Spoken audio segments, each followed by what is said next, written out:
my other equipment. So, can anybody see me at the moment?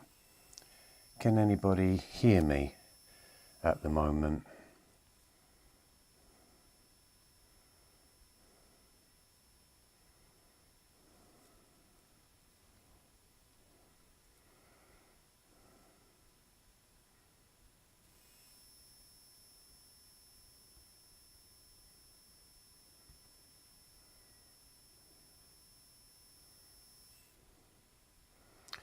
Wow, that does take some time. Mafasa. Sorry if I've said that wrong. Let's have a look in the chat. Let me see if I can actually know. It's going to do it to me again, is it? Oh, hold up a minute. Bear with me a second, people. Right, the chat's in. Well, welcome to the show. John Armstrong, yes, all is good. Lachey, Kim, yes, can see and hear. Imran, okay, Indigo, great to catch another live. Yeah, we're going to do something a little bit important, I feel, because I spoke to somebody earlier on, and it was all about emotions, trying to understand emotions, what emotions mean, and can we possibly heal emotions. And it was asking me some very important questions of how did I do that, why was I doing that, what was so wrong with me in my human life that I needed to understand my emotions. So let's start off a question, shall we? How are you with your emotions? Are you good? Are you terrible? Are you very angry? Are you very frustrated? I mean, emotions is a very important gift, but it's understanding that gift. And that's why it is so important to understand that if you can get through your emotions and become friends with your emotions and calm the emotions, once you've healed that, you are now starting to deal with your feelings, your true intuition, because intuition is clouded by emotions. So therefore, when you make choices in anything that you do, you're basing it upon your emotional content of how you feel, rather than feeling from your intuition on a soul level. So we're going to be talking about that today. Everything is good. So if you'd like to pose a question, let me know where you are with your emotions. Are you good with your emotions? Or are you very, very bad with your emotions? Once we get some questions, we can start to work together, because that's what I'm here to do, is to be able to speak with you personally, to be able to gauge where my audience is, or my subscribers, what they're going through, how they're going through it, because it is very important. Healing is very important as well. If I start off my way of understanding my life, I come from a very, very emotional background. So that means everything in my household as a child was very emotional. It was over the top, to be honest with you. Emotions turned into arguments, and so therefore it always seemed like it was a battleground in my house. Especially when you have 4 brothers, that causes quite a lot of emotions as well. And of course, our upbringing determines our life in our maturity with our emotions, because we've carried them emotions right from the beginning. They've been taught to you. So if your parents were very argumentative and very emotional, then it's obvious, isn't it, that you are going to be an emotional being. And so therefore, you may be asking the question that I was asking myself was, why am I like this? It's doing my head in. Why am I so angry? And when it came down to relationships, your having emotional arguments, and they can be quite feisty in some sense, can't they? We've all got that mouth where we want to spurt off some sort of argument because we want to win the argument, and of course it causes all manner of problems. And I just got to the stage within my life when I said to myself, I can't keep being like this because it's literally ruining everything. When I started to communicate with my higher self, with my guides, the channeled writings that used to come through to me was, I'd put down my complaint, and so therefore I was seeking some form of an answer. And when Balance My Emotions came into play in part of the Be Me healing process, balancing my emotions, I could write it down as the message, and that was brilliant. I thought, okay, balance my emotions. But that was very difficult when situations arose when I really truly needed to balance my emotions. And here's the thing about it, because I feel that everything in life is an initiation of your soul. You're going through these dramas of life, these chapters of life, and it's all going to be gauged upon your upbringing that determines who you are today. And if you take that further and further on, all of these emotions can turn you into depression. Depression then turns you into the dark night of the soul, and now you're really, really angry. So the emotions can become very heightened. And that was one of the things I needed to sever. I needed to stop this, because if I cannot control my emotions, then my life is just going to be an emotional ride. And the human has been designed to be very emotional. Children, very emotional, can get very upset. We've even classed them as having different identities now, which to me is a bit of a tough one, to be honest with you, because again, it all depends on your upbringing. So today we're going to be talking about the importance of emotions, because stuck emotions are going to cause illness later on in life. So therefore, wherever you've got a discomfort within your body, and if you understand the chakra system, then we can have certain illness or certain complaints throughout our body. And that to me was a way of understanding, where is that energy stuck? Why is it stuck? And where has it come from? So the power of healing, can it work? Yes, it can. Let me tell you something. Over the last couple of days, I had a terrible time. And I woke up and my knees, my legs were in terrible pain. I felt like I'd been hit with a baseball bat on my knees. And if I had a walking stick, I would be using it, because I couldn't understand that I went to bed and I was okay. I got up, I could barely walk. I was walking like a very, very old person. And I thought to myself, how on earth has that happened? How can that happen? Why have my legs all of a sudden stopped working? They felt bruised. I don't know if you've ever had it. It just felt like, to the touch, I felt like I'd been beaten and I was bruised. So even when I touched it, it made me jump. So I thought to myself, okay, what's the problem? So I looked into it, and this is how I do my healing. I tried to understand, why were my legs hurting at the moment? So I could turn around and say to myself, okay, I feel a bit stuck at this moment and I feel like I'm not going forward. And so therefore, my legs were showing me where the pain was being stuck. So I decided to say to myself, okay, I'll heal this. And it's a strange one, isn't it? Because when you get complaints of illness, the first thing you're going to do is that you're going to ring the doctors. And so therefore, people said to me, oh, you better, well, do you want to go to hospital? Do you want to go to the doctors? I said, no. I said, I can heal this. It's my body. I can communicate with it, and I'll get to the source of this, and I will heal it in the best way that I can.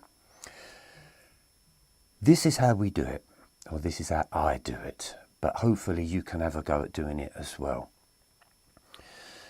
I imagine, no, let me start. First thing I do is I clap my hands. Then I do this with my hands to create energy, to create a vibration. And when I feel that that energy and that vibration is working, and if you're very sensitive, this is working for me now, if you're very sensitive to your body and energy, like for me at the moment, try it. Clap your hands a couple of times. You're all doing it, aren't you? You're all clapping your hands. That's great. Clap your hands, feel the energy, put some friction, like that. Keep your hands together. I won't do the noise because of it on the microphone. And then I create a lot of energy, lot of energy, lot of energy, lot of energy. I then test the energy, and you can feel that energy. You should be able to feel that energy. If you're very sensitive, you should be able to feel energy. Move it backwards and forwards. Your fingers should start tingling. Your palms of your hands should start tingling. So let me know if that's doing that. Right, now, here's what I do. In my knee, I put my hand on the knee. I take the energy in. You don't even have to touch it, but touch it, you can touch your body lightly. So I wind it in clockwise. I wind it in. And in the process of that, I'm using my mind as a command. And I'm telling all the atoms in my body to basically wake up and heal this situation. So imagine that pain is derived from low energy, from a low vibrating energy. Every atom in your body produces energy.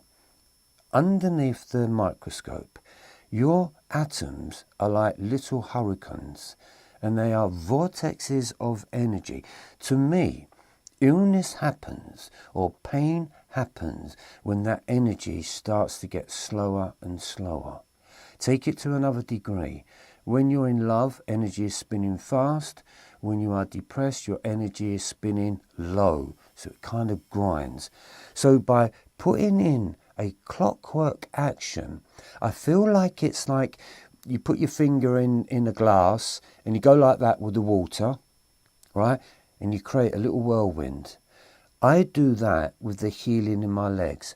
Then as I tell my mind to send a new supply of fresh blood to that area, I command all the atoms in that area to wake up and start spinning.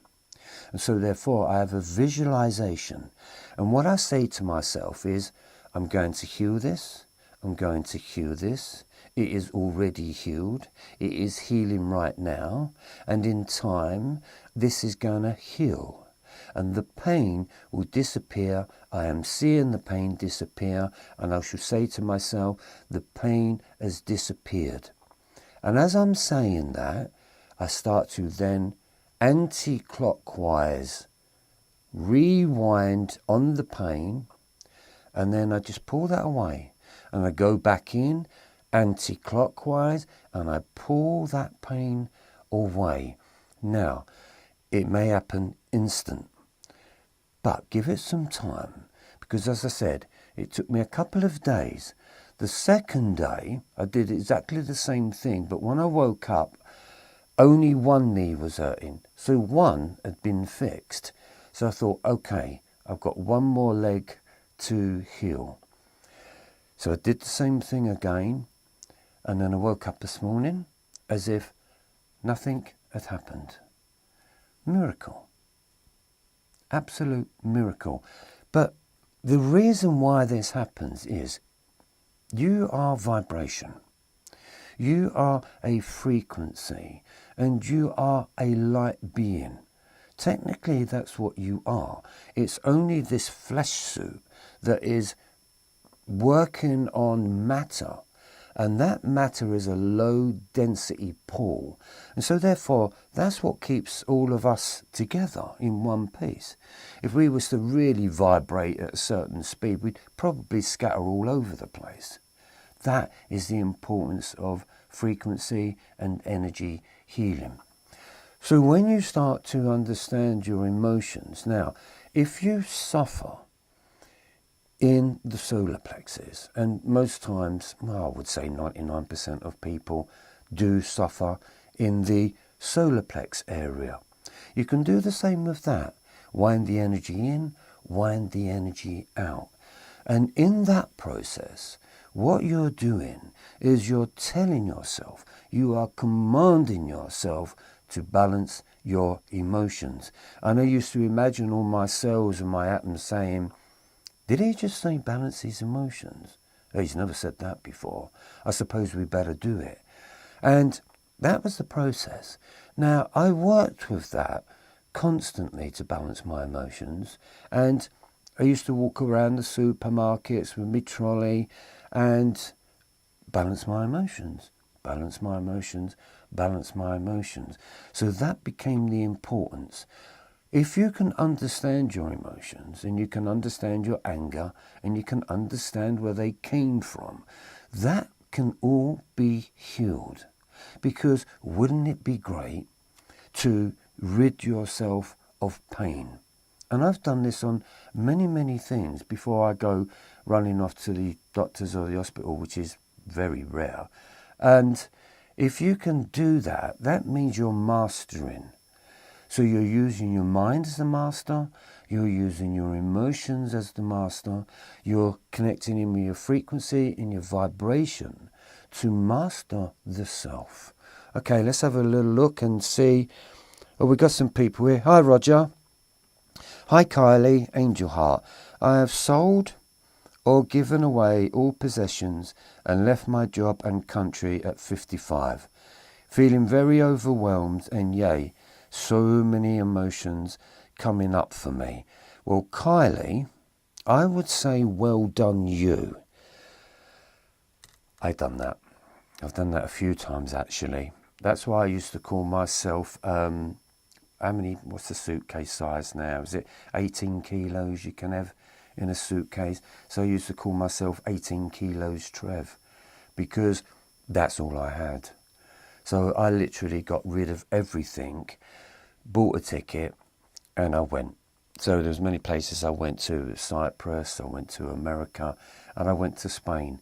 And every time I did that, I started anew. And it's very scary, so give yourself a little bit of time to adjust, because one of the things that you have done, and you may be questioning why have you done it, that's soul. Your soul has made you do that. Sometimes the mind will tell you that you've done something silly or that you've done something stupid and you want to run back home. But stay with it, work with it, because what you've actually done is beaten fear. If you can do that in your life at 55 years old, then you are more courageous than you actually think you are. And that is such a great place to be. Let your story unfold. Your soul has got you there for a reason and it wants you there. And this is one of the things that I always found out.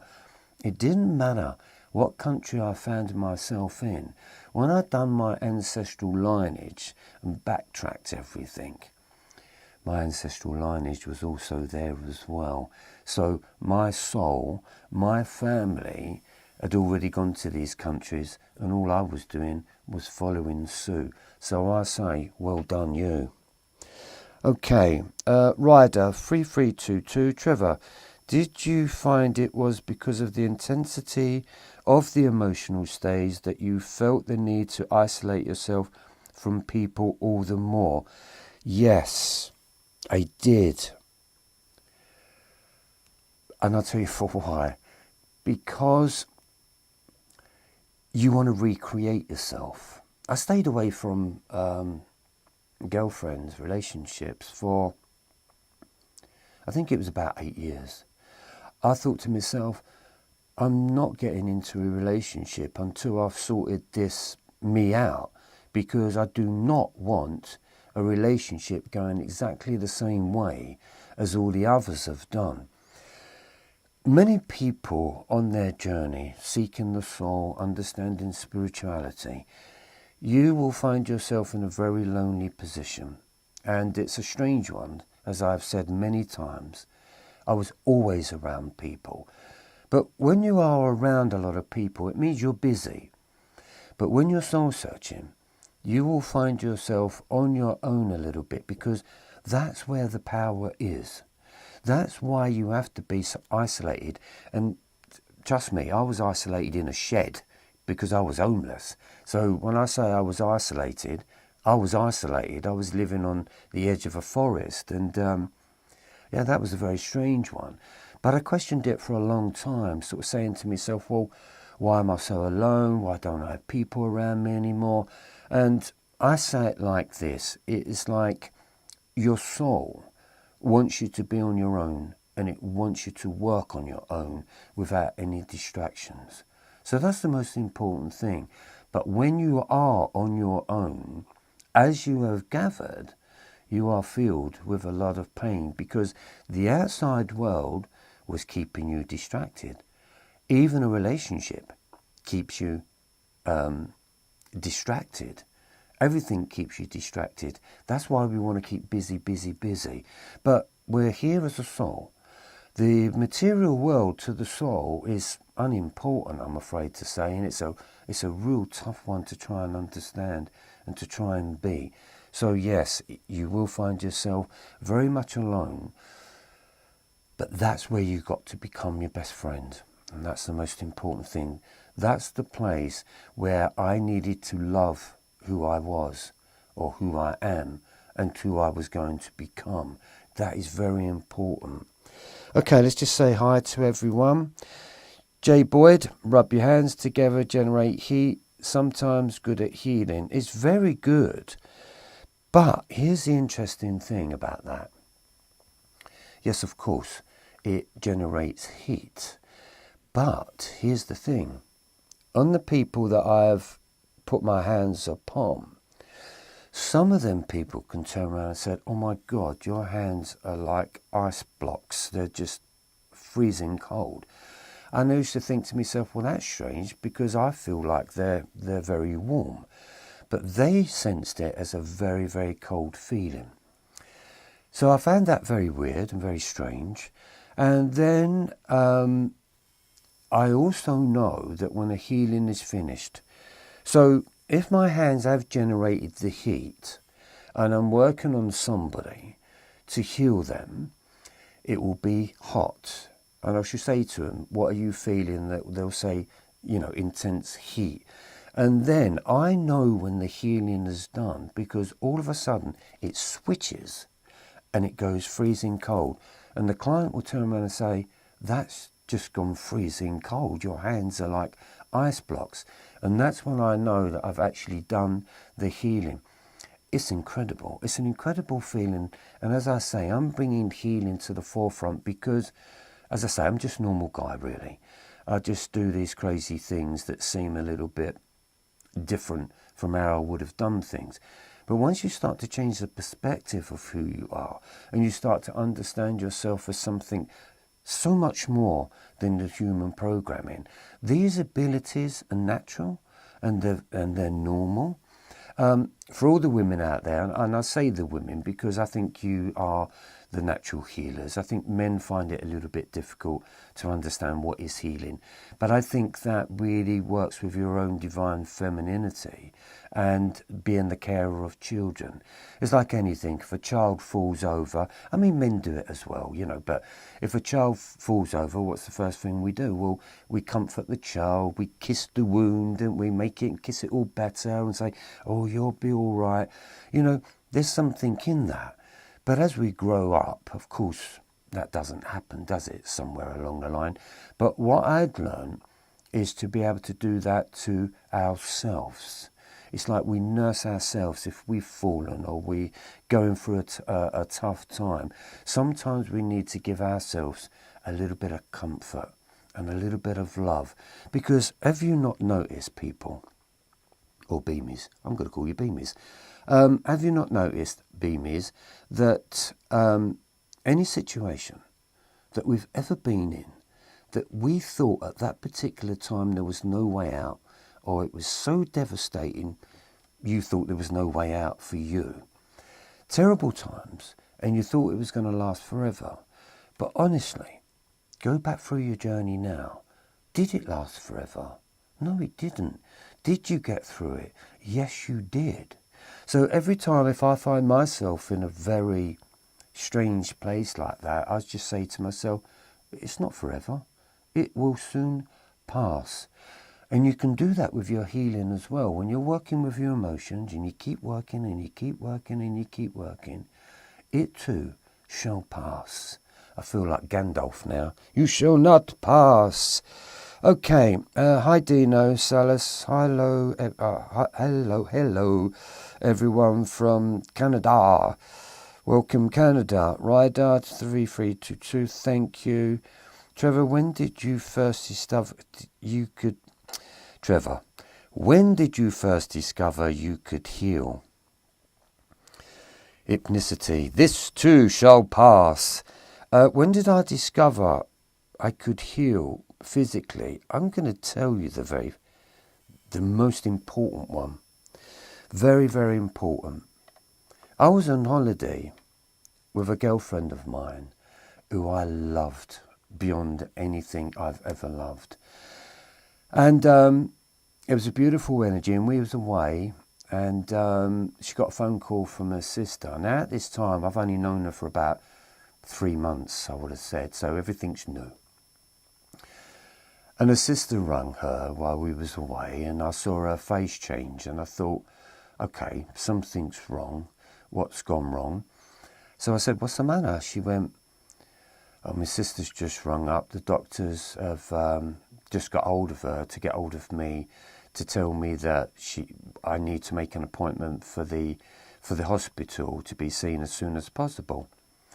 So I said, why is that then? She said, well, she said over the years, she said, I've had a lot of cancer scares. So I thought, right, okay, here we go.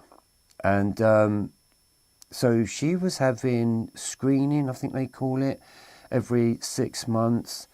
And then I think it goes down to every 3 months if they feel that it's, if they're watching it grow and things like this. Her mum had died of cancer at a very early age. Her dad had died of cancer at a very early age. So her and her sister were kind of almost feeling quite abandoned and quite scary at the fact that obviously somewhere along the line this is how we're going to die as well. And that scared me. And I thought, my God, I found somebody that I truly love, my soulmate, and now I've got this kind of going on.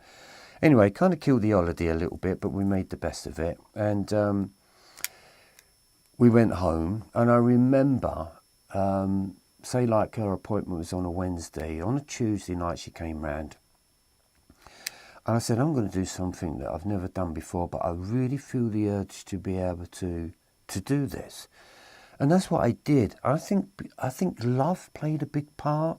And so therefore, I just did magic. I just did something that I didn't know what I was doing. I just had a go, and I just said to her, I'm going to heal you. This is all going to disappear. You're going to be right. There's going to be nothing wrong with you. I suppose she was probably thinking, yeah, right, this is not going to happen. Anyway, I just had a go. So whether it worked, what have I got to lose? I've got nothing to lose. She's got nothing to lose. And this is a true story. And you could probably ring her up now and she'll tell you this story because she still lives today. Because this was about 18 years ago, 20 years ago that this happened. And I know she's still alive. In the process of that, though, her sister has actually passed of cancer. I never healed her. I didn't think about healing her, but she's actually gone as well. So now she's on her own. So she goes to the hospital. She's going in to have some scraping done or some cancer being burnt away. And of course, what they do, isn't they make sure that they've got the right patient. They double check to see that she's in there for the right thing. So they're having a look around sort of thing. And my girlfriend then heard the surgeon or the doctor that was going to perform this slight operation sort of thing. He turned around and said, "Can anyone please tell me why this woman is on the operating table?" And they said, yes, she's had cancer of the womb. She's been in before, and she's had some cut away, and this, that, and the other. So he's reading the records, and he can see that it's all there on the records. So he turns around and says, "Well, does anyone want to come and have a look? Because I can't see any sign of cancer." He said, "I can't see any scar tissue in that she's had anything done previously before that." Now, what do you do with that? How do you comprehend that's what's going on? So anyway, when she came home and she told me the story, and she literally collapsed on the floor. Her legs gave way as she was telling me the story. Oh, I could almost cry because it was such an emotional moment. And it was cured, absolutely cured. And in the following years of being in the relationship with her, she didn't have to have these 3 monthly or 6 monthly checks. I think it was 3 monthly checks. She didn't have to have them because there was nothing there. So that got me to the point where I sort of said to myself, well, this must be a fluke. I can't do things like that. So that was the very, very first big form of healing that basically happened. Now, was I anything special back then? No. Was I into healing back then? No. Did Beamism exist? No. Did Empathy exist? No. Was I a psychic medium clairvoyant? No. I was just a normal guy. As a hairdresser, as I always say, just a normal guy, but I thought I'd have a go. And this, I think, is where we fail. And I believe this. You're going to hear me say this a lot, because we've only been told that there's one person on the planet that can heal with miracles, right? 2,000 years ago, you know the name. But what if that was a block? What if, because that had been said, that disabled everybody to have the ability to be able to heal themselves and others, because there's only one person that can do that? I know I fell for that. I know that programming was installed into me because I was just a human being, and of course this person I'm mentioning is the Son of God, right?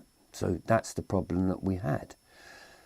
But I believe you've got to get rid of that rubbish, because I can do them healings, and I'm believing and hoping that you too can also heal yourself, because you are no different from me and I am no different from you.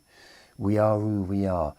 And I think that is the biggest trick on the planet, and I also believe it's the biggest lie on the planet as well. If not, I'm the reincarnated Jesus, but I'm not. Anyway, okay, Indigo 1111, so glad you found Trevor at JA. Sending strength and love your way, thank you very much. Hypnicity, my fellow Americans, everything is going to be okay. Okay, I'm gathering you're talking about the thing that's gone on today. Hi Trevor, can you help with dealing with guilt? Firstly, how do you know it's guilt? Who told you it's guilt? And is that the right word that explains something, as in guilt? I've never had that feeling of guilt, but you have to be really careful, because it's only you that's going to feel guilty or guilt in either way. But you're putting that on yourself. Guilt, it's a strange word, isn't it? Guilt. guilt. Keep saying it. Guilt, guilt, guilt, guilt. It just disappears. The word doesn't mean anything.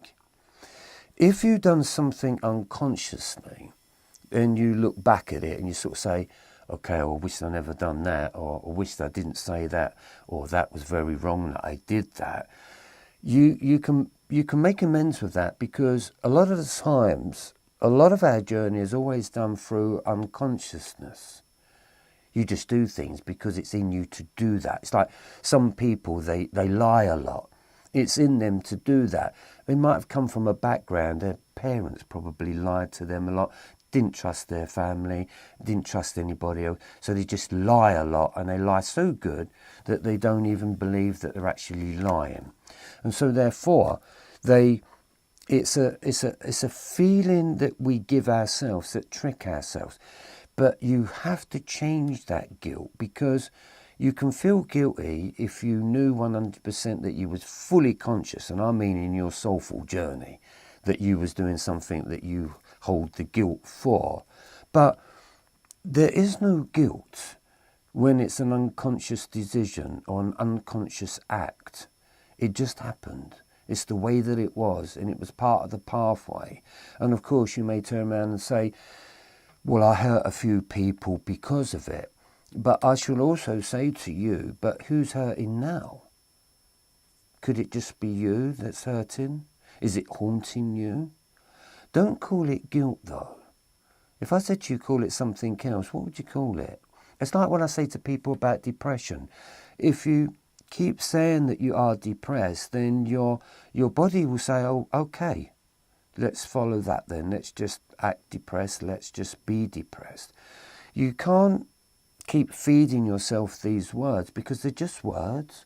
They're all made up.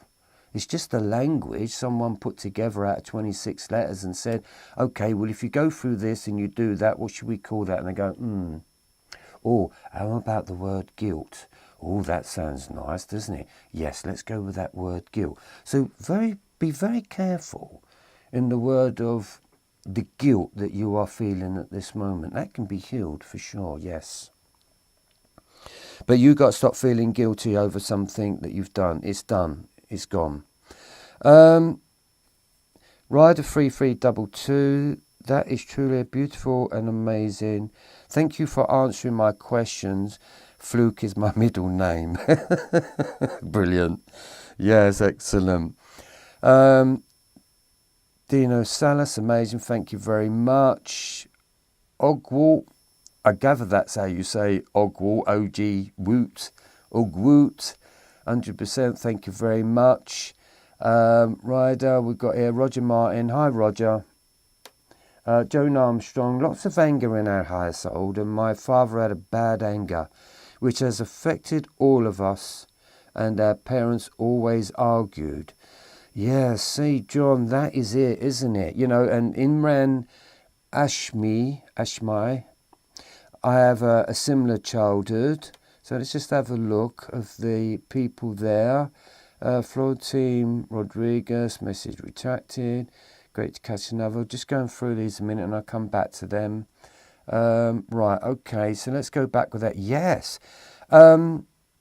Yes, if you grow up in that household, then you will just adapt to them emotions. I watch my children with these emotions, and I have to explain to them where their emotions have come from and why they are like that.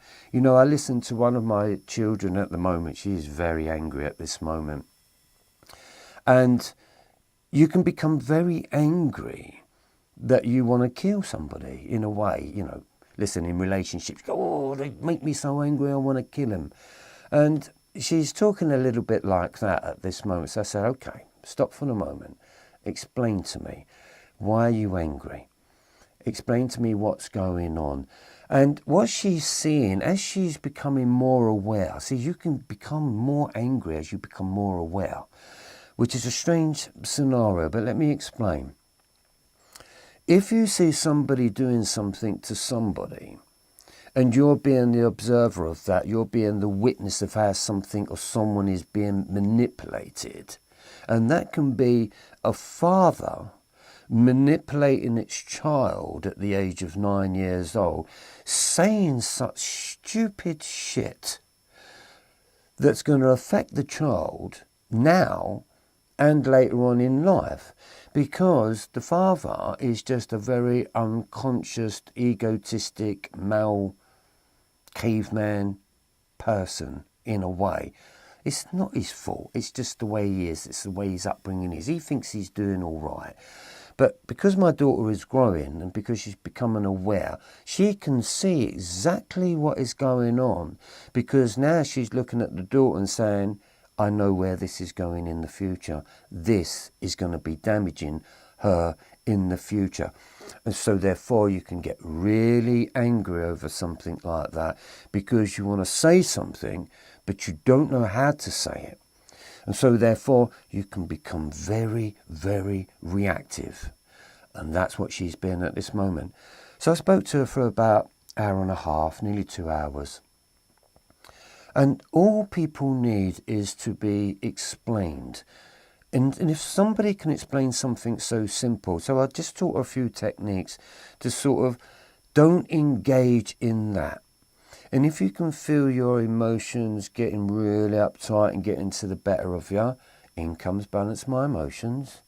In comes balance my emotions. And I taught her to sort of just step out of the situation and then just look at that situation as something that you are observing, but you're not going to take it in emotionally. Now, if you can do that, that is experience times by knowledge, that times by wisdom. It turns into wisdom. If you can control what's going on and you can see how things are being manipulated, that's called wisdom. Because if my daughter is going to start reacting in the situation, and then my granddaughter's father starts reacting in that situation, that then causes an argument, and then we've got this poor child in the centre of that, watching two grown-ups acting like children. So how does a child cope with that, especially when a child may feel like they're arguing because of them? Life, emotions and relationships and arguments and parents are so damaging. And they're damaging because we're so low in our education of what spirituality is, especially here in the West. There really isn't no spirituality here in the West. It's come from somewhere else. We've just nicked it. We've stolen it from somebody else. But England doesn't have its own form of spirituality. Nothing at all. I may be the very first person in the UK that's actually formed some sort of spirituality that understands what it means to be like a human being, and is there a different way? And of course there is a different way. Stop being a human being, start taking responsibility for understanding your emotions, adapting the be me way, which means you've got a body, you've got a mind, and you've got energy or emotions or an experience. They're all be me's. So emotions can become like a relationship. You're so used to them that you think it's normal. And if you come from that background, then it's just normal. And so therefore, when you come from that normal background of emotional abuse, you don't feel anything about it. You just go, okay, well, I've blasted out. I'm not going to say sorry. That's just the way it is. That's just the way that I am. Because that's what a lot of people say, isn't it? Well, that's just the way that I am. So tough you sort of thing, get on with it and get over it sort of thing. But I realised in my life, it's so damaging, so damaging, whether you're arguing in front of your children or you're arguing with yourself or you're arguing with somebody. It is so childish, because when you step out and you look at it, it's very childish. And then when you die, well, that sounds like a negative, but it's not. But when you do die and you have a life review and you look at the way you acted, you're not going to like it. You're not going to like the way that you had acted in that situation. So it's very important, not just for this life, but everyone evolved or involved with your story. And when you leave this planet and you turn into a spirit yourself, which I truly believe. Hopefully that's answered the question there. Our imaginations and intentions are so powerful. Yes, they are. Imagination. It's a big one, isn't it? Imagination, of what you can imagine. We can imagine fear a lot, and we can scare ourselves in many situations. We find it very hard to imagine very beautiful things. And does imagination come to the forefront? Does imagination actually turn out and work out in your life? So I used imagination to be able to heal, because it's using an image. And back in the day, I was an image creator. So image and imagination are very, very similar. Where it can go wrong, if you use your imagination and you believe that you're going somewhere and that you've painted this picture within your mind that looks really nice, it's really good, this is the way I want to go, this is where I want my life to go. So you're using a form of imagination to get you from A to B. But where it can go wrong is that you, in your imagination, you can't get there. There's something there that's going to block you within that imagination. When you see spirit a lot, that's a strange one, because that's the first thing you say, well, maybe I'm imagining things. So that's using that word in a completely different way. I'm imagining things. I'm imagining I saw this ghost, or I'm imagining myself seeing whatever it is that we see. Imagination is something that we can create from. And what was the other word? Imagination and intentions. Yes, intentions is a beautiful word, because to do a healing, I found that the greatness of that healing was purely by intention. Just intention. Can you imagine that, somebody's had a toothache or something? Not imagine, I didn't imagine, these are stories I've had. Someone had a toothache and I said, do you want me to heal that? And there's the intention. And I think the intention is such a beautiful word. And if it's used properly in the way of healing, that you intend to heal somebody, I think there's magic in the word intention, especially when it comes down into healing, because nobody really hears that word. Nobody hears the magic words that says, do you want me to heal that? I can heal that for you. Do you want me to have a go? We've got nothing to lose. There's the intention. And it shocks people. And it's a beautiful look. They sort of look at you as if you're completely mental. And I love that, because that gives me this idea that, I've got something to prove in a way. And I love it when they're almost trying to disprove me, because in them disproving me, I prove them wrong. And that's what I love through the power of imagination, which means imagining that it's being healed. Imagine I'm taking the pain. Imagine that there's healing coming out of my hands and all of these things. But as you're imagining it, then you step back and you look at what you've done. You think, that shit works. So imagination is fantastic. But here's a great one to imagine. Don't imagine yourself in the future of what you're going to be doing. Imagine yourself in the future of how you want to feel. See what I'm saying? When I was doing the healing, or when I was looking for somebody to help me, one of the things I didn't realise was I was trying to find somebody, or I was trying to find a book. I don't know why I was trying to find a book, because I don't read them. But you know what I'm saying. You're trying to find something that's going to help me in whatever way it is. And the pathway of the soul intentionally, is that word again, gets you through this journey. It gets you seeking and searching. Searching? That's a new word, isn't it? Seeking and searching. And what I discovered was this. I became the person that I was seeking. I became the person that I was searching for, but I didn't know that. So, search for the person that you feel that has your answers, but I give the short end of the stick. You are going to be the person that you've been searching for all your life. And that is the Be Me. And when the Be Me connects, that's where magic happens. And I love the word magic, by the way. Okay, who else we have here? Hi to everyone. I'm glad you're here on this show.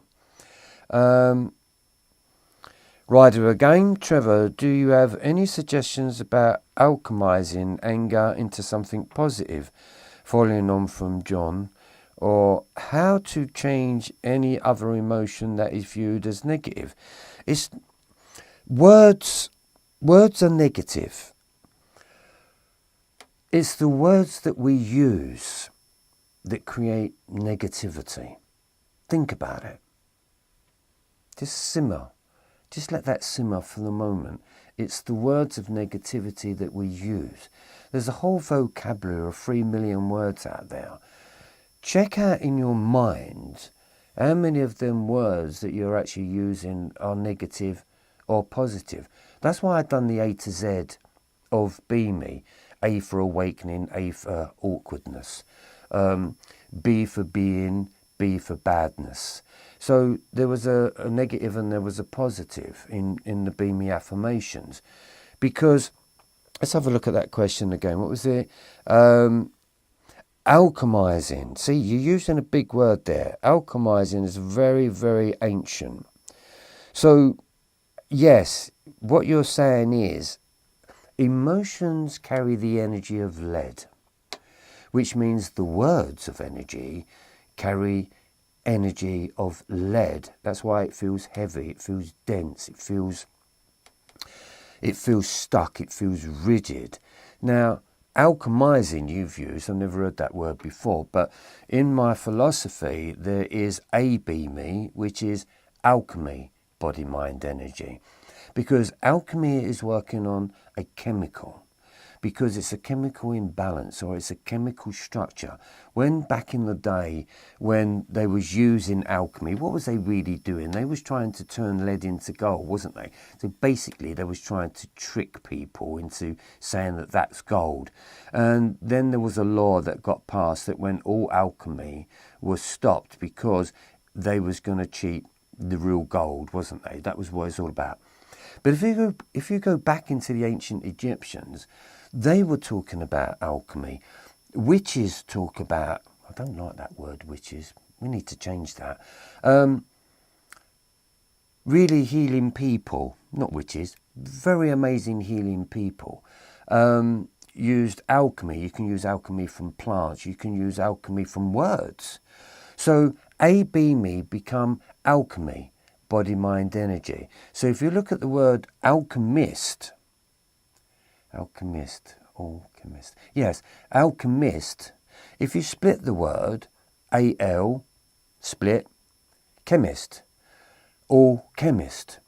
So I realised that within my system, there's a chemistry set. And so therefore, anger produced a chemical. Love produces a chemical. Love produces dopamine. So it changes your energy, it changes your chemical. If you're in love, it sends a signal up into your brain. The brain then discharges the chemical to finish the action. That's dopamine.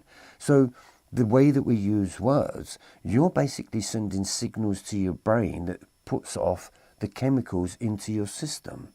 And that's how you use alchemy. But alchemist, you are a 24-hour, 7-day-a-week chemistry set. Illness is when the chemicals have got mixed up. Wellness is when the chemicals are working together.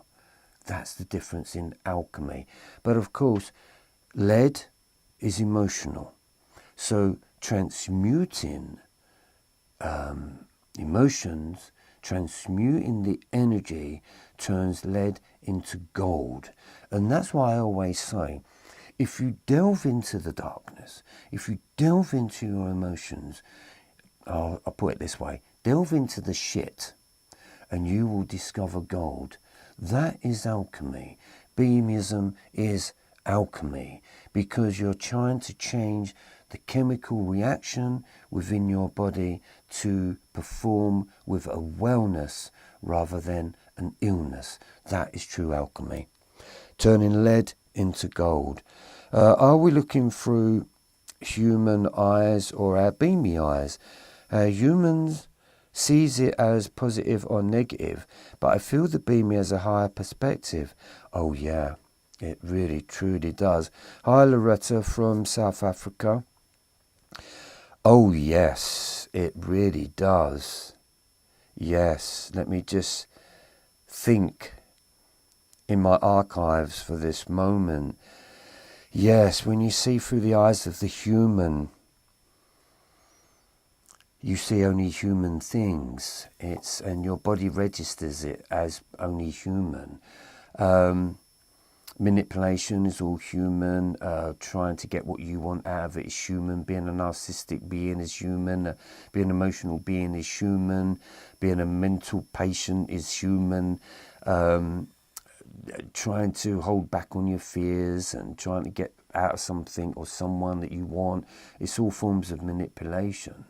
And you're seeing through the eyes of identity. Everything on the planet has an identity. So that's what you see. That's what your eyes are scanning. They see this, they see that, and they immediately identify with it with a label. As a beamy, it's the opposite. It's so fascinating. I can tell by as soon as someone says, as soon as they said that, I know what the rest of the sentence is almost going to be. Or I can see a situation brewing and I can see where that's going. I can see through the eyes of a beamy, I'm looking at the soul, not the human. So, for instance, let me give you an idea. In my manly days, if I see a woman, I go, she's very attractive, she's got beautiful eyes, she's got a beautiful figure, blah, blah, blah, all the rest of it. Or, you know, so let's just look at it at that. I won't do an or, but just look at that. But now, I don't see that as a girlfriend. I don't even actually see that as a woman, but what I do see as a soul. And through the eyes of a beamy, that person is wanting to interact with me for two things, maybe three things. They're going to either heal me, or they're going to destroy me, or they're here to deliver me a message. And that's the three things that I've discovered from the difference of acting like a human being, feeling and thinking like a human being, and then sort of stepping back and say, hold up here a minute, something different is going on. This is not the being that I think it is. So what you think it is a human being. But when you grow and you advance in your soul level, when I put out to the universe, or I put out to my guides or my higher self, how do you think I would get that message back? Through the lips of another. And so therefore, when a person is interacting with me, I'm listening on a completely different level. And plus I see the world in a completely different way. You know, I see how beautiful everything is, and I didn't see it before. I see how incredible the design is. I see the intelligence. The list goes on. It's truly a complete transformation of how you see life, because I see it like this. I think a lot of souls are going back into the spirit world and they get asked that important question, what do you think about life? And of course you're going to say what you thought about it in your human life. But then somebody will say to you, no, what did you think about life? Tell me about life, the kingdom that I created for you. Oh, I didn't really pay too much attention to that. So that's the difference in the importance of seeing through the eyes of just three components: your body, your mind, and your experience. So anything that's coming my way is an experience, and I'm very aware of that experience, and I'm very aware of what I say. I'm very aware of what this person is bringing to me, because each person that comes into your life, doesn't matter what their name is, doesn't matter how gorgeous they look, they are an experience.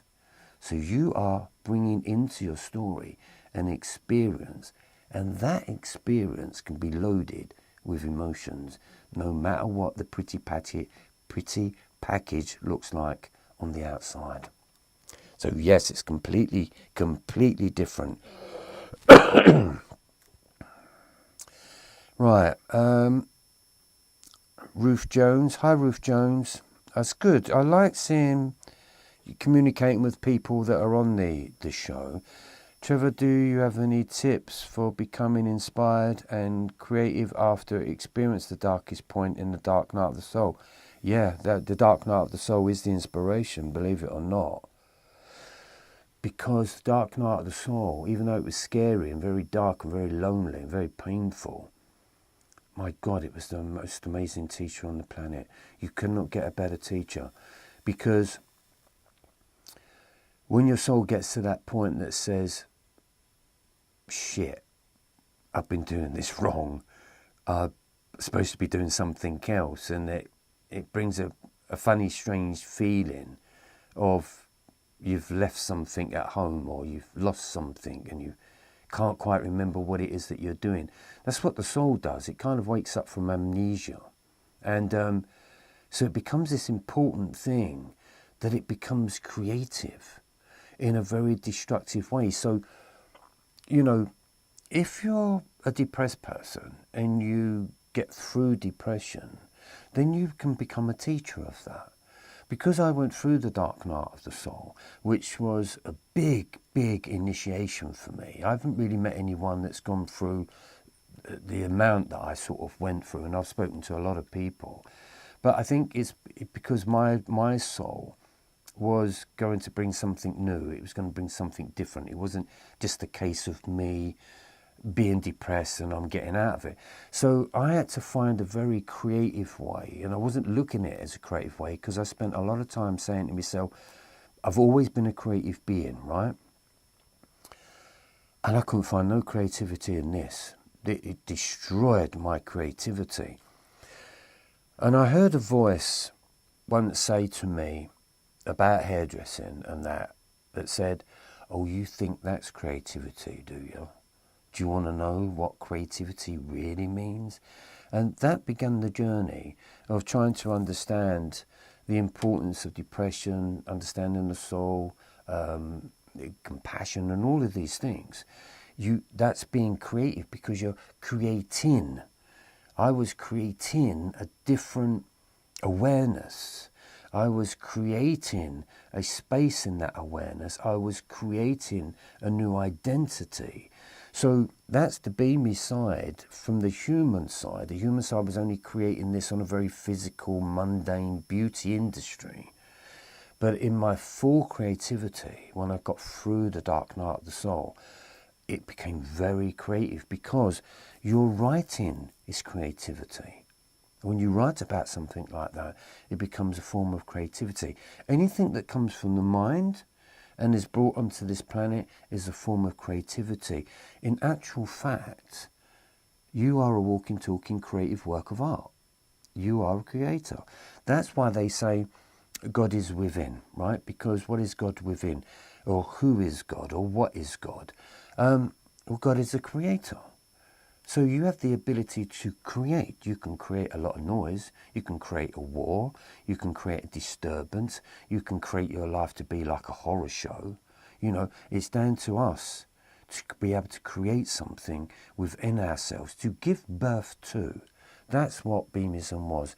Through that dark night, I gave birth to a light of who I was before I came onto the planet. That's truly what I believe. And I know that to be so. Okay, I see the world different now too, and person I understand. Sally, I see the world different now to how you used to understand it. Is that what you're saying, Sally? Okay, yes. You can. Now, people turn around and say, I hear this a lot when people turn around and say, oh, well, you know, you see the world differently as you get older, or you become wiser as you get older. Well, quite frankly, I don't think that's really true. It might be to a point, and it might be for you. But when I look around my lot, including my mum and, you know, people that I know, I see no wisdom. I see no growth whatsoever. I see nothing. I just see human beings playing out the human beings, and they're broken. And they don't even know they're alive. They don't really even know they exist. And it's really weird and it's really strange for me to see that. But that's that human story. That's that human life. You know, if I wanted to make my mum angry, I'd probably say about 3 words and that would probably do it. I wouldn't do that. But I mean, she would be like a firecracker. So, yeah, 92 years. No, she hasn't no wisdom in her body whatsoever. So if you get it yourself, then that's an achievement by yourself. But I wouldn't say everyone's doing that. There's no way.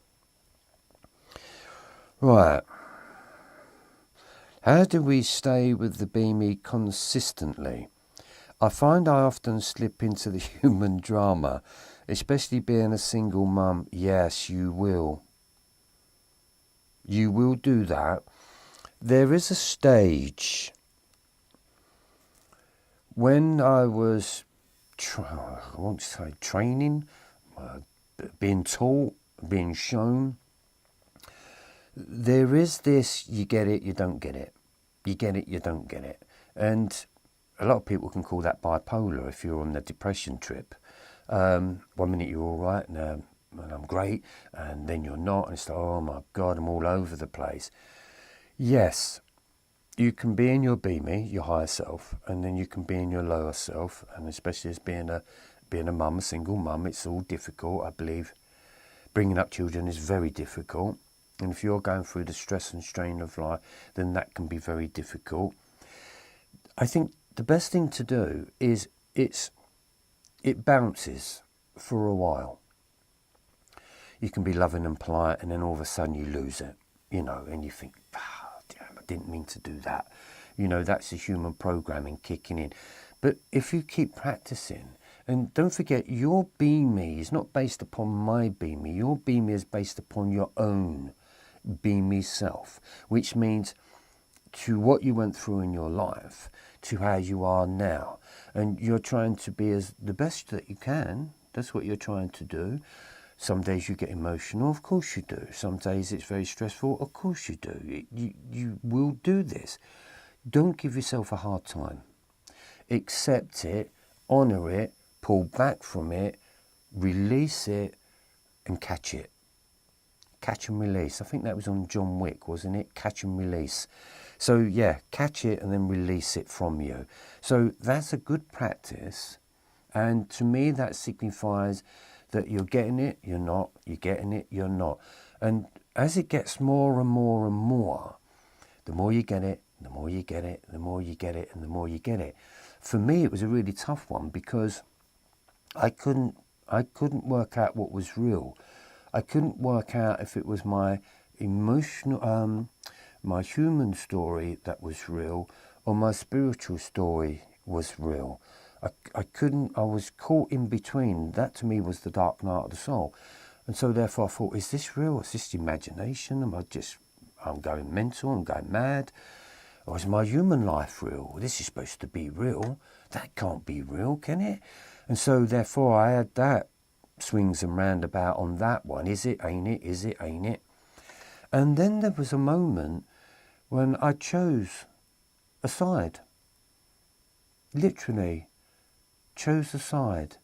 And I said to myself, I choose this side. I choose the spiritual side. I choose the soulful side. And I took that as the truth. And the reason why I took that as the truth, because I believe it resides within me now. And I believe also that it's going to reside with me forever.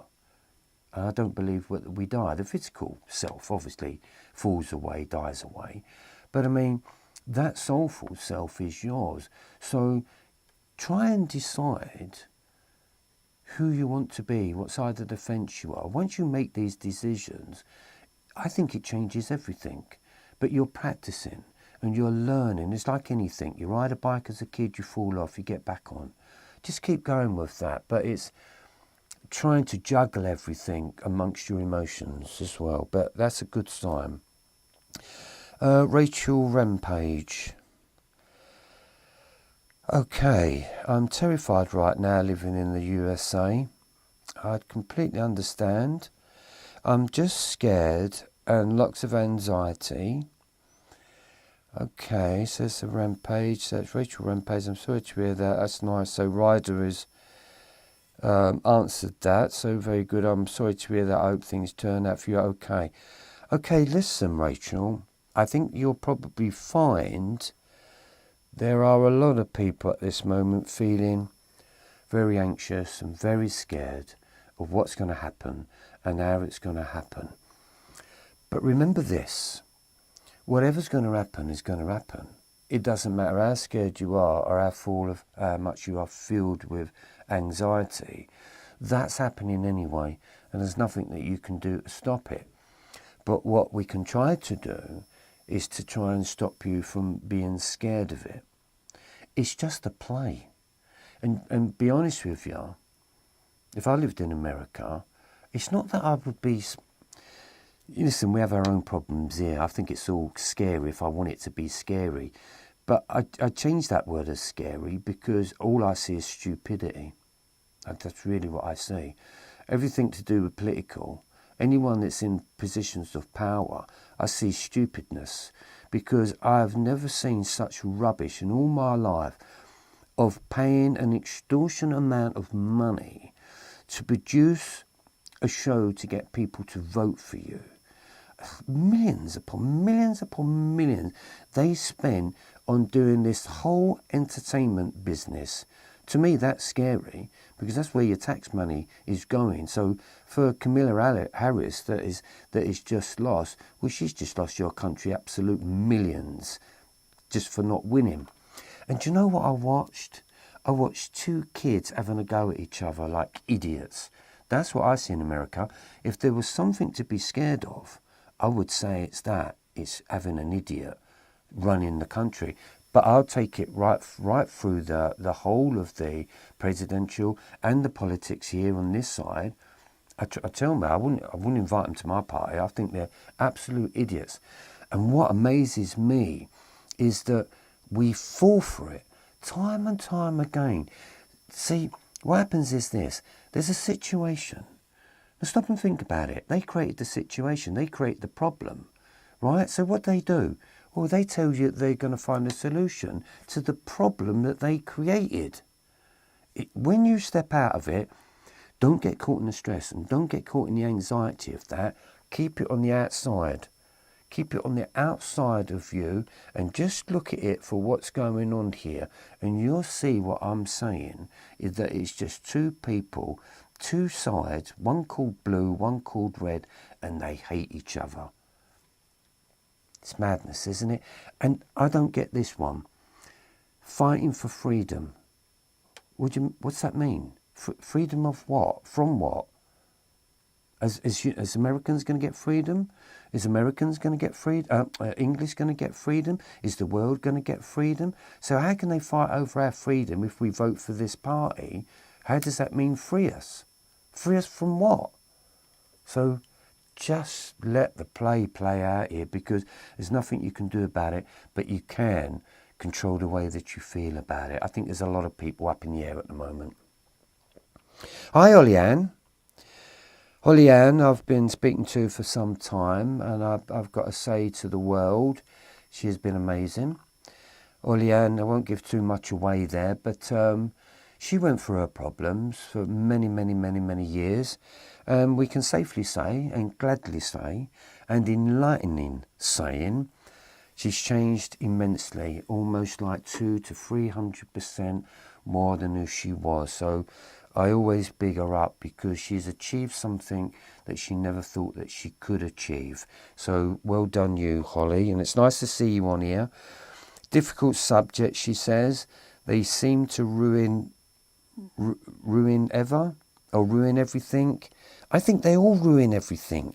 Why is there not a real good spiritual leader for Sadhguru? Let's put Sadhguru in for presidency. What do you think he would do? Be interesting, wouldn't it? But oh dear, I can't believe that you only had so many options out of 365 million Americans. I can't see that's where your options are. And now he's a felon. He's a well-known felon. So we're dealing with gangsters.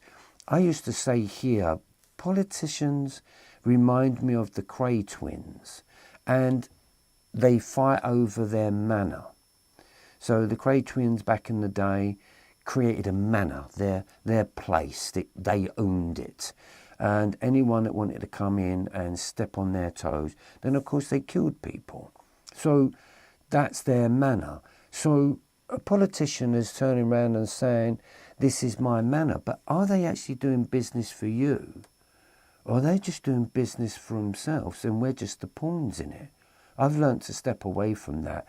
I find nothing but stupidity in it. I really do. And I don't mean that dishearteningly or putting anyone down, because I could turn around and say, well done to anyone that would have won. They were just a little kid that just was born and they grew up unbeknown to their future that they would turn out to be a president. Isn't that amazing? How they become a president in their life, or how does somebody become an astronaut? How does anyone become anything he didn't know as a child? So I can say well done, Trump, and I hope Camilla, I think a great thing would be for Camilla to say, do you know what, Trump? Well done that you won. That shocks everybody. Well done for winning. Obviously, the people have got a bit of respect, but are the people on their side because of what they promote? But will they promote it? Will they actually say what they're going to do? Because there is no politician here in England that I've been around 64 years, and I've never met one yet. I think the people always lose, and that's been going on since ancient times. So, thanks. Right, okay. How long have we been on here for? What's the time? It's 11 o'clock. Oh my God. So we're going to come up. We've got about another 10 minutes. I'm going to wind this off. And it's been so good. Hopefully I've not missed anyone. Right, bear with me a second. We're just going to go quiet a minute. Oh, Trevor, I've been listening, watching you for years. Now, and this is the first time I've shown myself in the live comments. You have helped me so much without knowing. Or do I know? Ruth Jones, thank you for coming in. I've learned to be an observer of my thoughts. I know they are not my thoughts. I can just let them go. Yes, that's true. The human thoughts are human thoughts. I think the Be Me teaches itself not to think so much and not to waste energy using words in your mind that don't create anything. They don't generate anything. So when you look at a sentence of words and they're not very good words, or it's not a very good sentence, observe that and think about it. And I used to say to my brain, do you know what? You can shut that up on that one. And I said, I'm not going to entertain you. That's programming. It just keeps on running. It just keeps on rocking and rolling, as they say. But once you start ignoring it, it's like ignore a narcissist. That's how you get back to a narcissist. So your thoughts can be narcissistic. Okay, Alfred Greer. Hello, Alfred. Great name. Okay, my lovely people. It's great to see someone from South Africa, America. I'm not seeing many here from the UK. J.A. Trevor, thank you so much. No exaggeration. Your Dark Night of the Soul video saved my life. My girlfriend took her own life a year a year ago, I suppose. And I blame myself. I wanted to die too, but I didn't. Yes, that can be... Yes, it's very tragic and it's very difficult to try to understand. But I believe everything has got its purpose. And I believe this. I believe if a person comes here and goes through its life and it does commit suicide, they were meant to do that.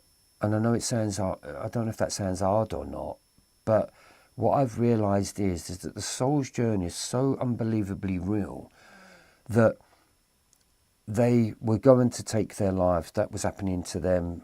There was going to be a future event that was going to happen. And then what happens? Circumstances make that happen. And I say that because my brother took his life. So I say it through experience.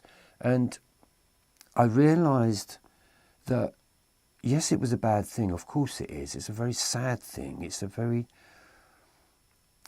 mind-blowing. It changes your life. Let's put it that way. It changes everything. It changes every aspect. But I realised my brother doing that. I said to myself, well, if he can do that, then he can teach me to live. And that's what it did for me.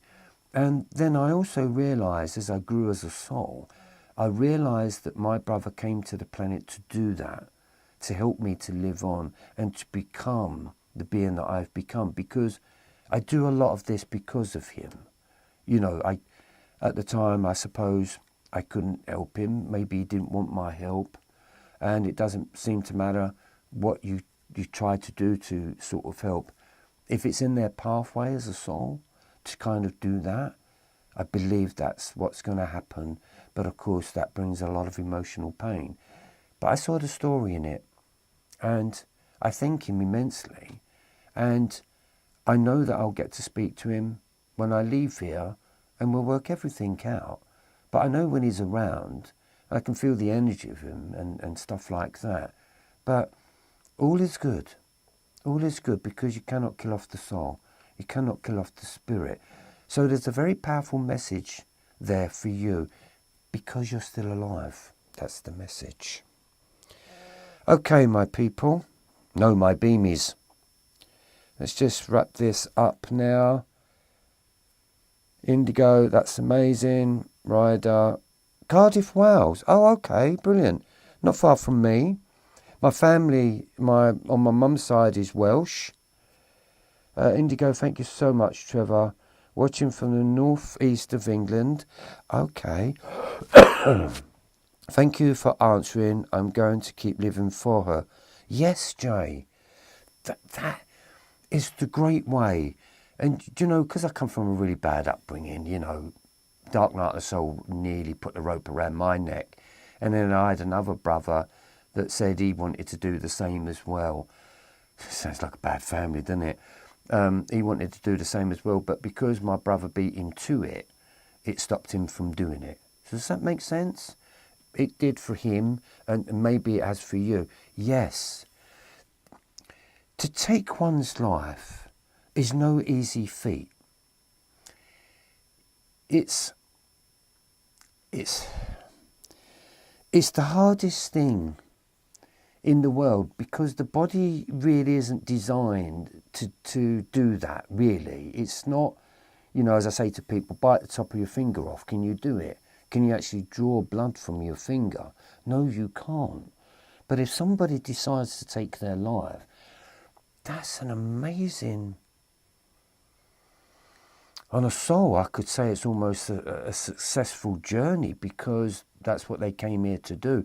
But if you turn that power and gift around that says, okay, if somebody can do that in their lives, then there ain't nothing I cannot do.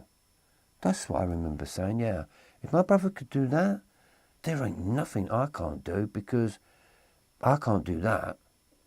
But there's other things that I can do. And that's why I teach what I teach, because I do it for him.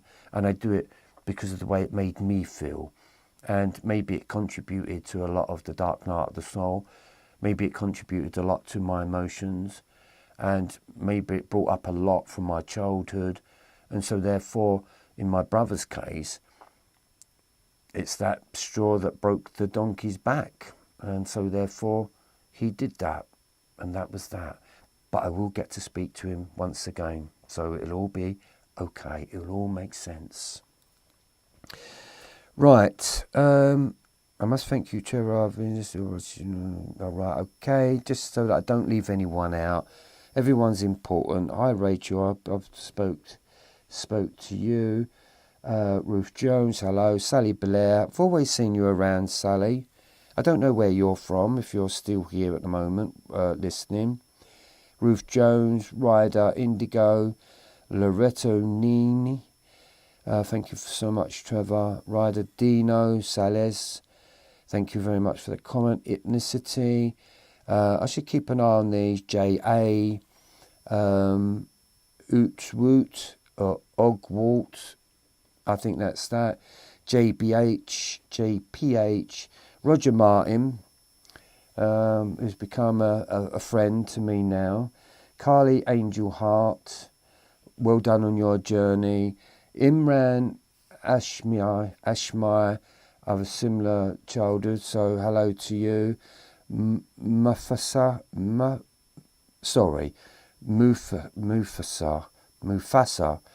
Rauku. Everything is good. So thank you very much for everyone tuning in. I think I've done with all the questions. I've truly enjoyed it. I've loved speaking. I hope by me explaining certain things, it's helped a lot of people. I always say it like this, if I can just help somebody, then I've helped somebody. And it's been a very hard journey. It's been a strange journey. It's been a weird journey. It's been an exciting journey, and it's been an adventure. And sometimes it's hard to understand it in a human story. But once I understood it on a soulful journey that I came here to endure this, then wow, it just become a completely different story. So now I just say to my soul, next, let's see what we've got yet to experience. And I look forward to my future because I don't try to plan for a future. I just have this expectation, I suppose, that I believe my soul is going to take me where it needs to go, because the soul knows the way home. The soul knows what it needs to experience next. And I can't wait to see what else is within me that's, I suppose, is amazed me. I think it's the right word. It's totally amazed me of how this stuff was in me anyway. So, as I say, get rid of the human being and you too can be amazed. I'm going to leave it right there, and I wish you all a good night or a good day, and I shall see you on the other side.